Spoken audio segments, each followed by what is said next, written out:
Welcome back to Leadership Blueprints, everybody. I'm your host, BJ Kraemer. And if you are a leader, you are probably dealing with some kind of concern from time to time around cybersecurity, information security, maybe information technology. And while you may be surprised to hear this, MCFA has made the decision to invest in building out an information security practice area. Why? Because when you're dealing with projects and problems in the built environment, these days you can't help but run into some sort of infrastructure related to information security. So we took to the market, we took to our networks, and I'm excited to introduce our information security practice leader today, Bill Jones. Bill is also a military transition, so I think that we'll get into a little bit of the transitioning out of the military and creating a career in the private sector. So excited to dig into Bill's career and talk about a little bit about what he's learned about MCFA himself and the market over the last 4 or 5 months. So Bill, welcome to the show. Thanks, BJ. Great to be here. I appreciate it. I'm excited to share some thoughts. He's no longer allowed to say I'm just the new guy. Yeah. He's out of the new guy phase. I don't know. I'm still close there. I think 6 months is the new guy threshold, but yeah. We got a lot going on in and around the information security space. I know you've been out there figuring out where does MCFA's unique offerings and skill sets and backgrounds fit new needs while servicing our federal team, our transportation team, and our diversified markets team with your skill set and background. So there's no lack of opportunity, which means there's a lot of problems out there that we know people are dealing with. Talk to us about what you're seeing. I mean, big picture, as you mentioned, it's everywhere. It's the foundation and the backbone technology for all we do, whether we're building a building or we're just doing office work. Yeah. And so you see that in the commercial space, you see it in the private sector space, and nobody can keep up with it, right? And so as AI comes in, people are starting to try to figure out how that plays into the whole circumstance. And that's the big discussion right now in cyber and in IT is how does AI sit on top of all these networks and environments that we already have in there? What I'm seeing specifically in our spaces in the A&E&C world is the OT security, operational technology security, and a lot of conversations about how do you secure the manufacturing, how do you secure the water, the power. As these building automation systems come together, how do we protect those environments? And so between kind of the general OT, IT security space and then the specific to the building and the infrastructure space, that's where I've been trying to focus. The like doomsday or the Hollywood versions of this are some outside actor, a terrorist. They take over the entire grid. They take over our entire banking system. But we've seen that that's not just Hollywood. That it happened in North Carolina. It happened on, I think, the pipelines down in Texas. There's ransomware. Yep. The threat is real. DHS and FBI put out an alert, I think it was 2 weeks ago, date this podcast, of course, but about the Iranian threat to the water systems. And that's been just out there right now. And so it's real, to your point. Those process logic controllers that control the pumps turning on and turning off, that control the chemicals that go into the water system are online. Yeah. And so how do we protect those and how can we get in there as MCFA and help them protect those systems? Yeah. And that's just one example. Obviously, the bigger buildings are all online as well. You know, I'll go into my Army, like I got to check the block every year and do my IT cyber threat awareness. And it's like, all right, take your ID card with you and change your password. Don't leave your password under your keyboard. But it has certainly grown. I mean, just yesterday we had a phishing attack inside of our company. So the nuisance stuff is still happening. We almost had a bank issue. That, that's 2 years ago that we had to lock down and get some extra cybersecurity offering from the bank. I mean, these are real problems, real threats that people are dealing with. And from my perspective, it either feels super overwhelming when I get close to it, or I just ignore it and I put back on my Army hat, like, just do my cyber awareness and don't click the link. Yeah, people forget how foundational that layer is to everything we do. Totally. And then, last night I was at a happy hour and dude left his phone sitting there, and he's a retired Army guy too. And I was like, hey man, you might want to take that with you. Just kind of like, and it's just, it never comes out of you once you start thinking about it and being a part of it. Yeah. And those nuisance things always turn into something more. Not always, have a high likelihood of turning into something more if somebody's not paying attention to the right details at the right time. Totally. Let's talk about how you ended up at MCFA. So take us way back in your career. Where did you start? How did you get into the military, and how did you get into the signal IT world? So I'm a Corps Cadets grad too, just from Virginia Tech. So the other Corps. One of the other corps is one of the senior, A&M. one of the senior military colleges, as we call them. You got A&M, Norwich, Virginia Tech. I'm going to mess it up and people will be upset at me. VMI, the Citadel, North Georgia, and I think there's one more. Okay. But I didn't know all those. So there's, I think it's 7 senior military colleges out there, all led by 06 colonels that are the professors of military science. And they have a generally higher likelihood of sending folks to active duty, actually, is how it works. Just similar to West Point. It's like odds are you're going to get active duty as opposed to another college that has an ROTC that's an 05 leader or below. More likely to be a reserve More likely officer. to be reserve or guard. Typically. Okay. It's kind of the pathway as I understand it. So anyway, did the Corps at Virginia Tech, 4 years, 4.5. I was an engineer, mechanical engineering at the time. That's an extra half year. Always happens, I think, in every engineering program. I don't know. It probably happens at West Point. Yeah, a too. lot of people go to school for 7 years. Exactly. They're called doctors. Exactly. Exactly. Yeah, my parents made me pay for the last 6 months, just to be clear. And they're like, you should have gotten 4. I'm like, all right, seriously, RTC plus, but okay. Commissioned out of there. I asked for engineer corps, believe it or not. I think I told you that yesterday. Yeah. But they gave me signal and artillery. So I got to learn the operational army and the artillery for 3 years as a branch detail officer. Artillery, though, if people don't know, is based on comms. I mean, it's really about GPS location, about having the comm system to the guns, to the fire direction center, to the forward observers, and making sure everything works and then you're targeting the right location at the right time. Yeah. I already knew comm technology, but I learned a lot of basics of my comm spirits there. Branch detailed out of there, ended up in the Signal Corps. I left Kosovo to go to the transition course, which was a great experience. And, fire direction officer leading, shooting Illum missions to support the Kosovo mission, and then ended up back transitioning and then switched right back over to the Signal Battalion as a platoon leader. Cool. So did that for a little bit, did XO time as a platoon leader, and then ultimately ended up as the division secretary of the general staff for 1st Armored Division. It's a long story how I got there. So rolled into Baghdad as DSGS for General Sanchez and leading the staff for the chief of staff, all the admin, all the logistics, way above my head as a baby captain. But that's just the way it works sometimes in the Army. Baptized by fire. Baptized by fire, and you step in. So did that for a while through most of the summer into the fall, and then went back to the Captain's Career Course. Fast forward, said, okay, I'll PCS one more time after Captain's Career Course. My wife and I moved to Fort Lewis. S1, individual augmentee, suddenly, poof, back to Iraq I was. Deputy Signal Officer for the 11th ACR, 11th Armored Cav Regiment. We got elevated to be Give people a good idea of what a signal officer in that role is doing over in the sandbox. In the sandbox, a signal officer in that role is really you're a jack of all trades. I mean, literally from the printers, I fix printers with duct tape. I mean, it's a true story. All the way to satellites and making sure the satellite's online and the flow and the signal flow. Some of the cool projects we did, we were translating radio to IP, and that was cutting edge back in 2005. A lot of supporting our partners out in the desert, flew to the Syrian border. Wow. And, helping the police. This guy from New York, police guy, was out there on the Syrian border, and he didn't have any comms. And literally we were like, here, dude, take this radio. Here's the frequency. Call us. I mean, so it was pretty basic back then. But there were Nipper and Sipper networks going on. I mean, on the big bases. Yeah. So we were up in Mosul, at Fob Freedom or Camp Freedom, whatever they called it at the time.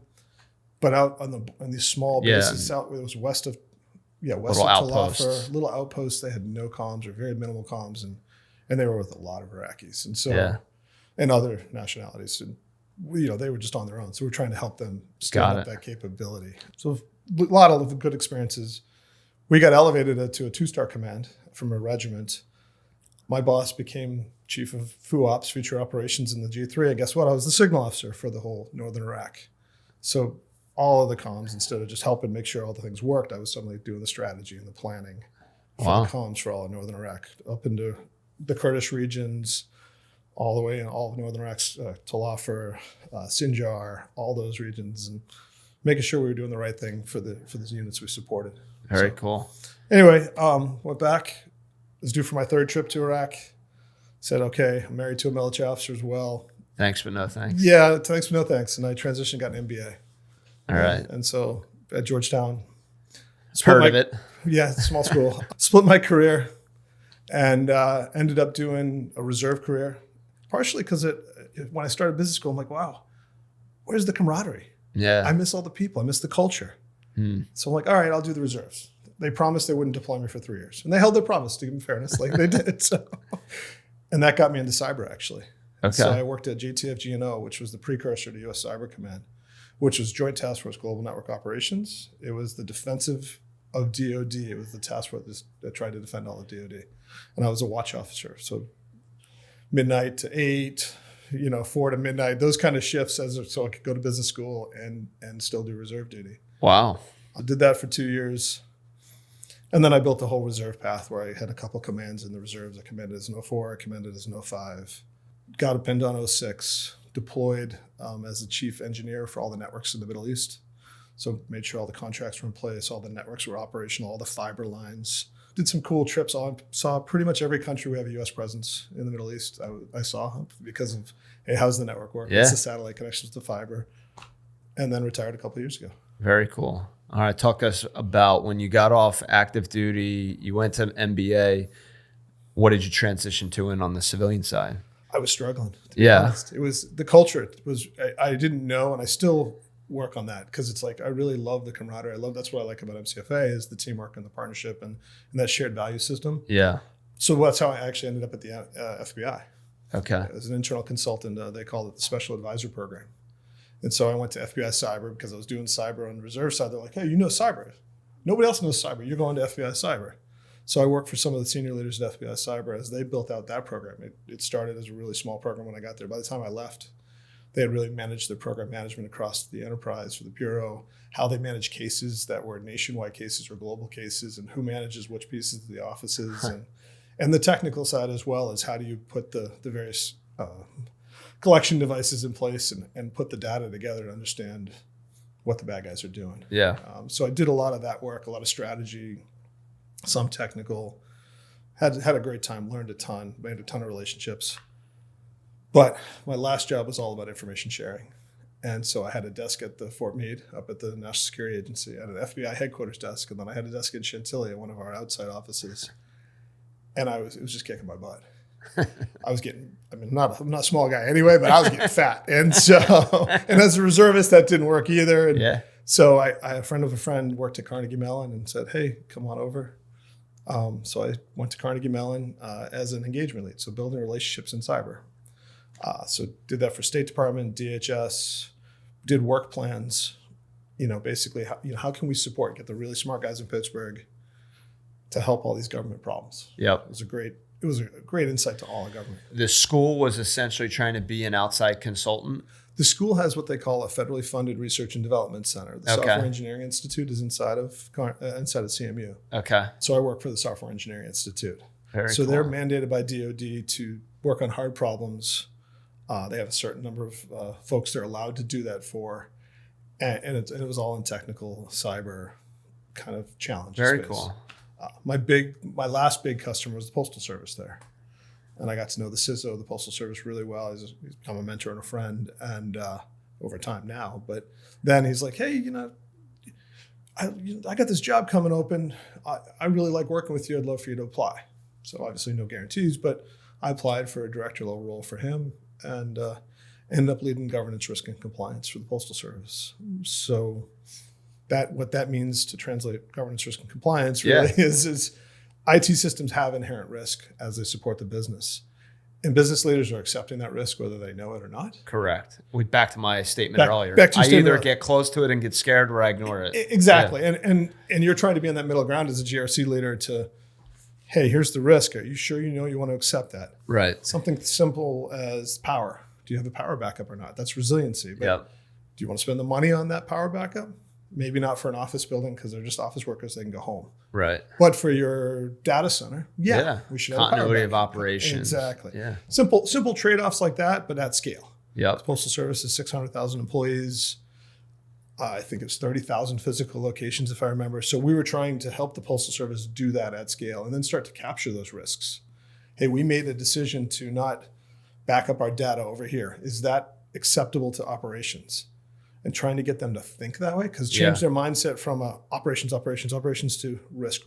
And operations guys naturally do risk, but they don't translate that to technology all the time. Well, we always think of technology as an enabler. Exactly. We don't think of it the age old is, hey, Lieutenant, all right, your PowerPoint slides, your computer's not working. How are you giving this on a whiteboard? Hey, your whiteboard's not there. How are you doing this on the top of a Humvee? Same thing.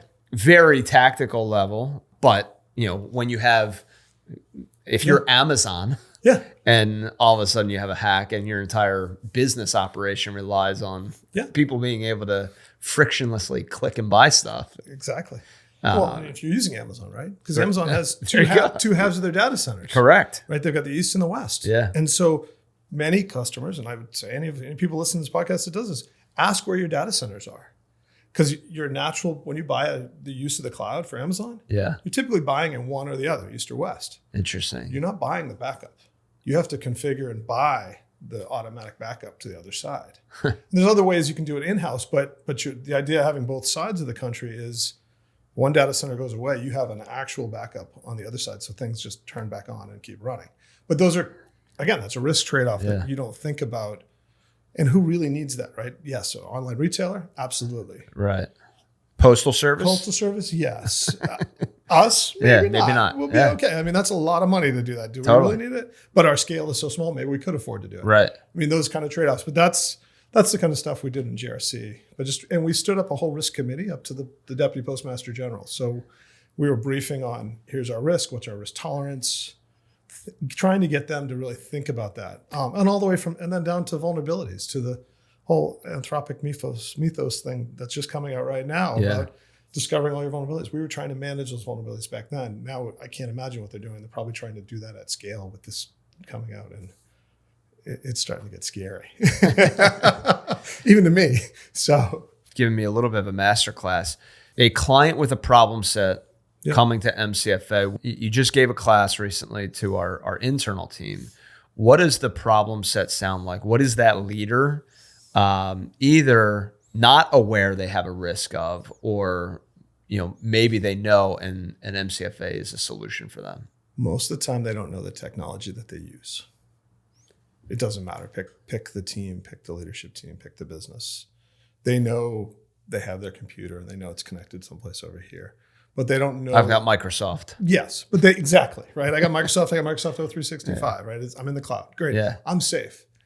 But you don't know all the choices that your admin made when they configured your instance of the cloud, right? So asking some of those questions of, how does Microsoft rate our security?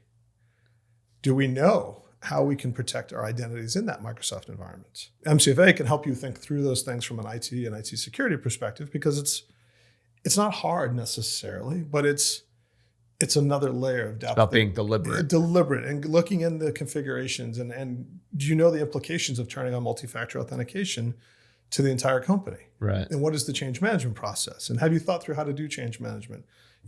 Back in business school, I learned Cotter, John Cotter from his book, It's one I keep on my bookshelf all the time still because it's relevant, right? Because IT change management is fundamentally everything. Totally. And so human psychology. Does everybody have a champion? Does everybody know what you got to do? And do they know 12 times, whatever the number of communication times is supposed to be? It's coming before they do it. And then you're going to still have the guys that, wait a sec, I didn't know it was coming. And you're going to be like, dude, really? But that's me. Yeah. But to go back to the technology and to go back to, what we can help you with, we can help you think through those processes. We can help you go through that change management. And that's a small scale. We can help you do identity and access management, which is all those identity programs. And then all the way over to the OT security. To get into some of the other jobs I've done, my last job was at Train Technologies, a big giant manufacturing company. And we secured the OT of 52 manufacturing plants. Wow. And protected that entire environment. So we could help a client do the same for their OT or for, their operational processes, their operational systems. And how do you secure the network? How do you secure the identity? How do you secure the configurations of all those systems? I don't want to geek too much. I can start going down a path and I know myself, so I got to. It's a big dark hole of from where I sit, risk. Absolutely. At any level of leadership, being able to at least first be aware, and then to your point, be deliberate about how are we becoming aware of the risks, and then how are we being deliberate on what trade-offs we're making around those risks. Absolutely. And manage, mitigate, accept, and you can help walk that. And then in the built environment, on a construction project, on an infrastructure project, how does being engaged early help think through building design? And it's one thing once you have all these manufacturing plants up and running, but how are we able to help early on in a planning or design process? If we're brought in early, we can help think through those components as they're designing, as they're building those out, right? Yeah. So something simple that we used to do in the military, and it still applies to a manufacturing plant, is where does your communications infrastructure come into a location? Right? If it comes into one location, that's one backhoe away from losing all your comms or all your power or all your water, depending on how it is. So what we used to do at military bases and what we did at manufacturing places was, okay, one source of fiber is coming in from the north side and one source of fiber is coming in from the south side, or one is via microwave shot and one is via fiber. So you can help think through the resiliency of your environment to make sure nothing goes down. And that's just at the physical network layer, but that's what you're talking about for the things MCFA does, is let's think through our resiliency at the physical layer. And then you can work your way up the stack. Yeah. Inside, when I say stack, I think of like the switches. You can do a similar concept of having multiple switches in a building, for example. So depending on your resiliency and your risk requirements, you could have a switch on the north side and a switch on the south side. Have them interconnected, so only one's primary. Right. But you can build resilience. Redundancy. You have redundancy, you have resiliency. And redundancy and resiliency are loaded words in IT, but because you can argue about if it's redundant, I don't need it. Whereas if it's resilient, it gives you that capability. And finance guys, like if we were talking to John right now, John would be like, well, it's redundant. We don't need that. Well, yeah, it is redundant, but do you want the resiliency that comes out of this? Got it. So something to think about. It's a loaded word in my world, so especially in risk. I like that you reacted to it. Sorry. Keep me honest. I didn't mean to do that, but it was one of those deals. So Trigger. Yeah, that's it. Switching to some leadership discussion. You went through the Corps. You were developed as an Army leader. You stayed in the reserves. You had commands in the reserves, and you've been both a senior leader in organizations and advising senior leaders of organizations. Yeah. What are some leadership lessons you've picked up along the way?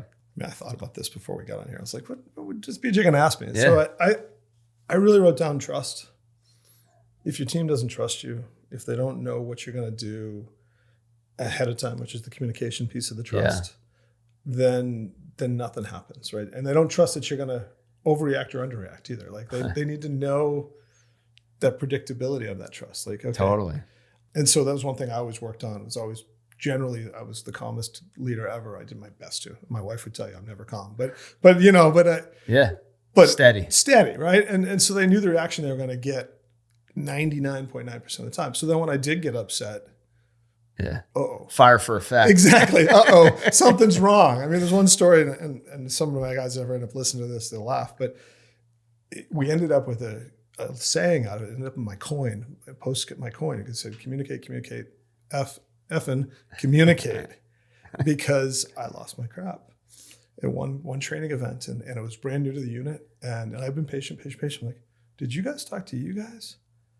And what do you mean, sir? I'm like, and it just went from there. But they remembered it for 3+ years. It ended up in my plaque and ended up in my coin, and I mean, it stuck with them because I had the mantra, and but I'd been calm most of the time, so it wasn't like it was a crazy thing. It was just, shit. Like he means it. Like, but it worked. Everybody then started talking. They understood they needed to be on the same page. You had to be in sync. Yeah. Empowering your people too. I was thinking about, again, to the trust point, McChrystal's book. I just blanked on the title. Team of Teams. Team of Teams. Thank you. I was like, that was one that stuck with me way back when it first came out. And it's one I kind of periodically grabbed because it's always about empowering that lowest common denominator to make that decision. And know that they're able to do that, and almost to the point where they can put resources, target on fire, right? Time on target, go do it. I think the military we bitch and moan about it when we're in it, but it is a well-oiled machine when it comes to empowering leadership at the lowest level. Absolutely. And we have all the training infrastructure. It all already exists.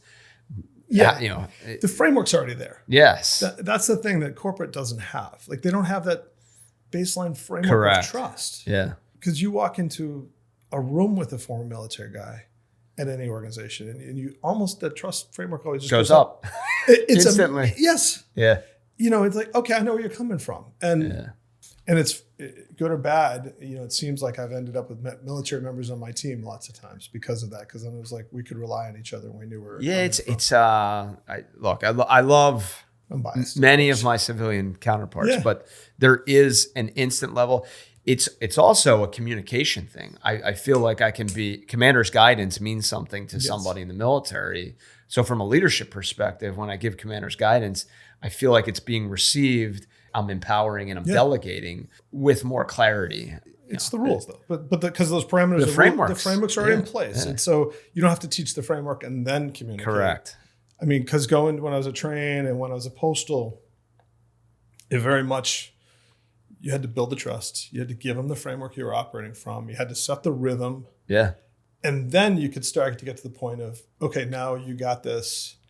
And they'd still have to trust you that you weren't going to yell at them when they went and did it. Right. Because you weren't going to micromanage the crap out of them. Correct. And then eventually it got to the point where like, oh, come to me with your problems. But it takes years in those entities to do that kind of stuff. No doubt. And that's one of the reasons I joined MCFA, frankly, was I was just going to ask that. yeah, because it was all right, I speak the same language as you guys. Yeah. I mean, I come from the same background. There's a baseline in trust, you know. I can do good or I can do bad. You can still yell at me and that's all good. But I know how, what's your coming framework. from the same I know starting where you work point. from. Yeah. You had some other options out there for your next gig. You Yeah. came into a more entrepreneurial environment. We are building. We're not the military. We're not lots of infrastructure. We're not even corporate with that infrastructure. What attracted you to the mission that we've handed you? The entrepreneurial piece, to be honest. You said it. I think I told you guys the story, but I was interviewing for CISO and deputy CISO roles and having some traction and working through things. And then I started talking to John, our CFO, and I was getting excited. Yeah. I'd go upstairs after my various interviews as I was working through the process. And my wife was like, yeah, how's it go? Yeah, it was all right. And this is a CISO or deputy CISO or whatever role it was. And I'd come upstairs after talking to you or John or whatever it was and I'd be like, that was really cool. I'm excited. And my wife would tell you that I've always I want to go try doing this entrepreneurial thing. And I just never taken the leap, never taken the step forward to do it. Those cocoons of big organizations are easy. Totally. They have their complexities and they're hard. They're hard. But I get it. But they're safe. It's safe. Exactly. I know the check's going to come every week. I know I do a good job. I'm going to keep doing a good job and it's okay. Everybody's happy. Yeah, there's politics, there's games, all those sorts of things. But it's not the same as, hey, you got to go sell business and you own this business and you have some positive side of the skin in the game, but you also are a risk, right? Yeah. I've never had that. So that between the liking to lead, liking the mission, liking the culture, and then the opportunity to have some skin in the game and to see what happens and see how it plays and want to do a good job, but market gets to say, right? Yeah. And how you sell the game and who do you talk to? All those things are things that I've had to think about, but it was always about my little world of IT security or IT and okay, that's easy. Like okay. And looking back even from this little bit that I've done so far, it's like that was really simple. Yeah. It wasn't because it was complicated, technical. I was dealing with all these architects and all these other things, but in a lot of ways it was really simple because it was just do the job. Yeah. Yes, just do the job. Yeah. Exactly. Versus P&L versus, how much is that person going to cost to work on that project? And can we afford to do that project if that person costs too much? Right. Or are we accepting the loss because it leads us to 5 other projects? And all those strategies trade-offs, all those trade-offs around what do you do? What's the right thing to do for the company is interesting and different. And I'm glad you brought that up because the one thing I always said, I've got 2 points here. One thing I always said was the military prepared us to lead. They didn't prepare us to lead a P&L. No. Uncle Sam, he took care of that paycheck. Exactly. It was like, resources. All right, we were in a resource constrained environment. What does that mean? Don't spend as much money. We don't have as many bullets for the range as we're still training. We're still going to the range. We're still getting out there. Exactly. I love that it taught us to lead. And then the second part is much of how we've been trying to build this business is for the entrepreneurial junior captain I was getting off active duty, saying like, I want to scratch this itch. I want to build a business. Yeah. I know I still need to learn business, and right sizing, kind of like not total cocoon, but the right amount of responsibility and the right amount of empowerment and the right amount of teaching to allow people to come here and help partner with us to grow themselves, grow their piece of the business, and have this symbiotic relationship between individual growth and company growth. If that resonates with anybody, I mean, the number of people we talk to that are getting off active duty that are contemplating franchises and some system that they're like, hey, I've got my pension now. I don't really know what I want to do, but I want to have, it's a little bit of the company command. Like, I want my thing because I love company command. And we're not going to hand you a company of 100 people because we're not even 100 people yet. It does kind of meet that in the middle entrepreneurial with just enough corporate infrastructure, maybe not enough IT infrastructure yet, but something we're always looking at. Like what is the next thing that we need to take on in how we're investing in the infrastructure of our business, and that infrastructure, people, processes, and technology. All right, going to move to some rapid fire questions. Okay. Any favorite books on your bookshelves? You hit Team of Teams and you hit Cotter. I made a list. I mean, I'm sorry if I can, because I'm always not a good on the fly guy like on this stuff. I always have to have my list. Cotter's always one. That was a natural one. Team of Teams. There it is. Here we go. Thinking in Bets. I don't know that one. Oh, I'll have to look up her last name. We'll get it on the show notes. Thinking in Bets. Thinking in Bets. It's about risk. It's about trade-offs. And she literally was a gambler. It was a poker player. So this is Thinking in Bets. And she's an academic as well. Black Swan. Oh, yeah. If you remember the Black Swan. Nassim Taleb. Yep. Start with Y. Sinek. I'm sure you've read that one. The 80-20 rule.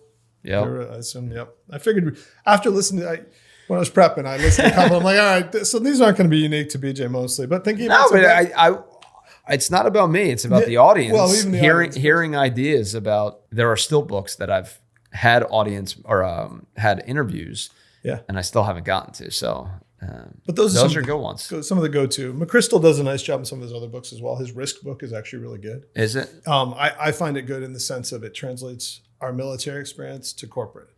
Interesting. And so if you've had a little bit of both of those experiences, it really resonates. He has definitely been one of the, I would call, less celebrity, but still very much has made an impact in his post-military consulting offering, if you will. Yeah, no, his book, I really enjoyed his Risk book just because of that, the juxtaposition between here's how we help somebody on the corporate side of the risk, and here's how you did it in the military side, and bringing those parallels together. And I used it a lot as I've thought about risk, and even as a risk offering, it's something I always think about is like how do we sell the support and risk services? Communicate. Effing communicate. Well, I don't know what I could say on this podcast. I'm like, it's family friendly. Effing's close enough. But yeah, so those are some of the big ones. I mean, there's a bunch more on my shelf. I took pictures actually. Like, let me see what else, because I'm sure BJ's going to ask me that question. So any quotes? I always love, and I'm going to mess it up. Hit it. Slow is smooth. Smooth is fast. It's one that the first time I heard it, I shared it with my team. I think it was a Postal when I first heard that. And because everybody's about going so fast. Corporate world especially, Postal was that way too. Or fast, it's got to get done tomorrow. I'm like, yeah, but let's get it done right, because then we don't have to go back and mess with it again. Yeah. And so that get it smooth, get it running, and then it's just fast, and then it just goes. The swimmer in me resonates with that. So that was a big one when you're early learning your stroke. Slow is smooth, smooth is fast. That's what I'm getting coached on every Tuesday, Thursday I swim, except for today. But and I'm training for a try, but that's a different discussion. And I didn't know this. Yeah, we haven't talked about this. All right. But yes, I've been working on my glide because I'm powerful. I'm a big guy. Yeah. I can move water, but distance per stroke. Yes, but I'm not. I don't have the distance per stroke down because I always want to keep moving. Yeah. We'll talk about that offline. You can teach me, I'm sure. The guy who's our coach he's trying to get me to just go with the glide, And then what's great too is having somebody in front of you, and so you can just draft right off of them. I'm like, dude, this is great. Like, I'm always catching up to him though, and then when you get in front, you're like, shoot, this is hard. Like, so you're pulling them. Yeah, exactly. That's funny. Anyway, so that draft is key. I mean, even in the business world too. Like, Yeah. how do you have that draft? Who's the partner that we can draft off of? Oh yeah, and that's one of the things on my side is really help finding those partners too. Yeah. Because we've got a lot of expertise, and how can we bring in more, and how can we partner to build this expertise? Yeah. So. Teamwork makes the dream work out there. Does. If you could have dinner with 3 people, dead or alive, who would they be? Lincoln, team of rivals. Fascinating to see how he managed that chaos. Talk about a resilient human being. Oh my gosh, yeah. Probably Eisenhower. We studied him at War College. Yeah. And just, again, similar kind of reasoning, the leadership and how he just managed that chaos of personality and the scale of the war. Totally. And, I picked up a book. Knowing how hard what he signed up to lead into was. Yeah, exactly. And I thought about it before. I thought about, like, Marshall would be an interesting guy too, in contrast to Eisenhower. Yeah. Because he was not a flashy guy. He was and not that Eisenhower was crazy flashy, but Marshall was just the silent professional. Yeah. But he was driving everything. And so thinking about how he did that from behind the scenes in quotes. So not really behind the scenes, but in the big scheme of how he marketed himself that era behind the scenes. Maybe Steve Jobs would be the 4. I guess I got to 4, but Steve Jobs would probably be my last one, that just because the technologist in me and in hindsight, looking back at my degree, I would have gone into design, and industrial design would have been my major. He is a fascinating entrepreneur, fascinating leader, fascinating inventor, a visionary. Yeah. I mean, he's changed how we live. Oh my gosh, Go back to the psychology. This is what, to me, Steve Jobs, the most interesting thing is, like, via capitalism, he changed society. Talk about change management and Cotter. It was like he made this thing so useful, so easy. He gave you something you didn't know you needed. Yeah. Pretty remarkable. And how he had the vision to combine the things. Yeah. Because he took the phone and he took remember we used to have PDAs, maybe I'm dating myself, personal digital assistants, and he went, wait a second, those should be together. And then suddenly, wow, that's actually useful. Yeah. And then he had the vision to, same thing with the MP3 players. Yeah, Walkman. Walkman before that, right? If you really want to date ourselves. But and putting it all together in one place and go, this is the right thing. Yeah. But it's also scary how it's changed our society. I mean, there's some implications on, when you give your phone to the kids and all that stuff. It's like, oh my gosh. Yeah. And we didn't. All the unintended consequences. And we didn't think through any of that as a society either. Yeah. So. Well, I think we're still trying to figure it out. Absolutely. As we take on new technologies like AI you were talking about earlier. Oh, that scares the hell. That scares. It's amazing how powerful it is, but it's really scary how powerful it is. And it worries me that we're going to take away judgment because people want to just give it all, and we're going to stop thinking. Right. That's the piece that scares me. Like, because AI is just probability machine right now. Yeah. Maybe in the future they'll figure out how to make general intelligent AI, but right now it's a probability machine. Yeah. So it's not really artificial intelligence; it's machine learning. It's machine learning plus. Because it's just taking all the data it's seen. If you write, I want to do this, and is kind of the natural thing that comes up. So right. That's not intelligence. That's just 30 people say, I want to do this. Okay, it's more than 30. This is a larger scale than that, but and is a natural next word. Yeah. And so people forget that it's not smart. It's not. It doesn't apply judgment. It's a great research tool. It's a great way to take your writing and plug it into it and get feedback. But don't let it make the changes. Yeah. Because otherwise you're outsourcing your brain. Right? That's the balance I've tried to find is I'll write something and I try to write it myself. I'll give it to it and say, make suggestions, do not incorporate them, and give me feedback. Give me feedback and the appropriate sections and recommendations, fine. Yeah. And then I'll go, no, that's not the intent I want. No, that's not how I write. Yeah, that's not my tone. Yeah. And the tone stuff you can start to program it for. Yeah. In Claude. It learns you. In Claude, it learns you, right? But some of the stuff you can, and that's the scary part too, is it does learn you. Yeah. If you allow almost all of them to learn you, then the tone gets closer to what you actually write. Which, again, are you outsourcing your judgment in your brain? I don't know. That is a philosophical, deeper conversation in this podcast. ChatGPT, grow my business. Yeah. Exactly. Talk to the audience. Who do you want to be talking to? Who do you want to be networking with? Who can you be helping? I'd love to help in the federal space. That's my natural background is. Yep. I can help entities at scale for that because. And is it the CISO that is the best? Who are the? I can help CISOs. Jobs? I can help CISOs in the federal space for sure, or directors of cybersecurity, or directors of inside that CISO team. I've done pretty much every job inside that CISO team, and I can help advise them where they need to go and how they want to go there. But I think there's an opportunity as well for some of our partners in the building space. Yeah. I'd love to be able to help on the transit and some of those spaces where, hey, we want to have these signs on the highway. Are we protecting them the right way? Have we thought through that? We want to have resiliency for a bridge. We want to build in some of the thought processes and some of these things we're building. I think we can help there as well. So some of those leaders and project developers that are trying to think forward leaning and get ahead of some of this infrastructure and IT problems that are coming. Yeah, solve the risk before they hit. Exactly. Yeah, and the last group that we're working on and finding how we could help is some of the corporate side. Again, on the OT, on the manufacturing. Yeah. More on the advising side, right? But there's a couple software solutions out there that we'd love to help partner them with them as well and help them implement, help them advise them on it. I know a lot of these tools really well and could bring in the right people to help them optimize it for their environment. Perfect. So, well, thanks for taking the time to join me.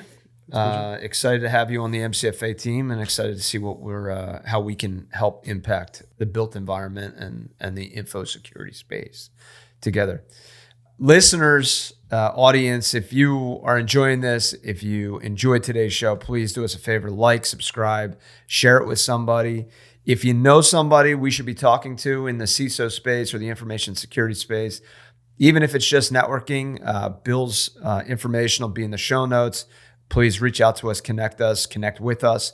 We'd love to chat. And then if there's any part of you or you know somebody that's transitioning off military or came off active duty and kind of has that entrepreneurial itch that Bill talked about, I would love to talk to them. Maybe we are a place that, the right platform for them to keep one foot in the cocoon and one foot in the entrepreneurial space. Till next time, have a great week and a great weekend.